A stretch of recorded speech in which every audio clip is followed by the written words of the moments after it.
Hare Krishna. So, Krishna is completely pure. He is Sachidananda Vigraha, and his form is nothing to do with material energy.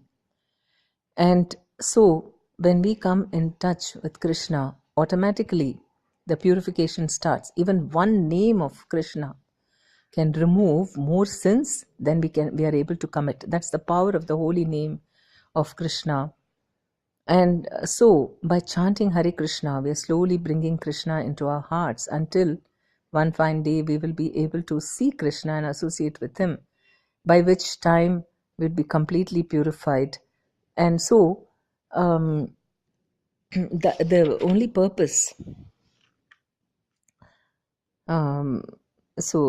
without Krishna, how can we were completely in Maya. We are turned 180 degrees from Krishna.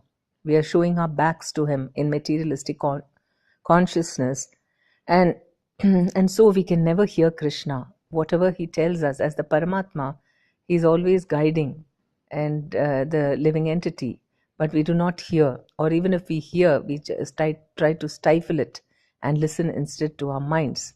So this battle is constantly going on between the mind and the Paramatma. We know something is the truth, but our minds refuses to accept it, and in our weakness we yield to the mind. And this is the weakness we have to overcome through our chanting and through our meditating on Krishna, reading about him, develop our faith that Krishna is actually a person. It's not some imaginary thing or some fiction, or not or too far away, that Krishna is too far away, that he has no jurisdiction over my reality. In my reality, what matters is all the people around me. That's what we think. But Krishna is so subtle that resides within the heart of our soul. He is there, Paramatma, next to the soul within our hearts. And he's like a very loving parent. He's always watchful of what we're doing, but never trying to intimidate us. Willingly, when we agree to surrender to him, that's when he's ready to guide us completely. But still, till then, he's just watching what we're doing. So we should not misuse our independence and think. We keep misusing, of course, and the freedom that we've got, and we completely neglect Krishna, and we think it's a great pleasure to be the servant of our mind, of our ego, and and materialistic intelligence, and we think that this is actually very nice, this is nice sense gratification.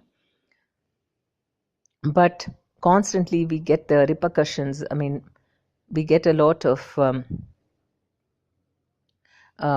punishment. Constantly we're being harassed by material nature, so that we'll come to our senses. Maya Devi's only aim is simply to make us surrender to Krishna. And so we may think, what kind of devotee will keep on taking us away from Krishna? She puts us into illusion and keeps on punishing us so that we'll come to our senses and voluntarily surrender to her Lord and Master, Krishna. So, in all these varshas where there is a lot of opulence, people got that due to good karma and also through worship of the Supreme Personality of Godhead. So nobody can be happy without worshipping him. And anyone who wants any success in life, in whatever way, either bhukti, mukti, siddhi, kami, whatever, any materialistic desires, we cannot be successful unless it is tinged with at least a little devotion to the Supreme Lord Krishna. Hare Krishna.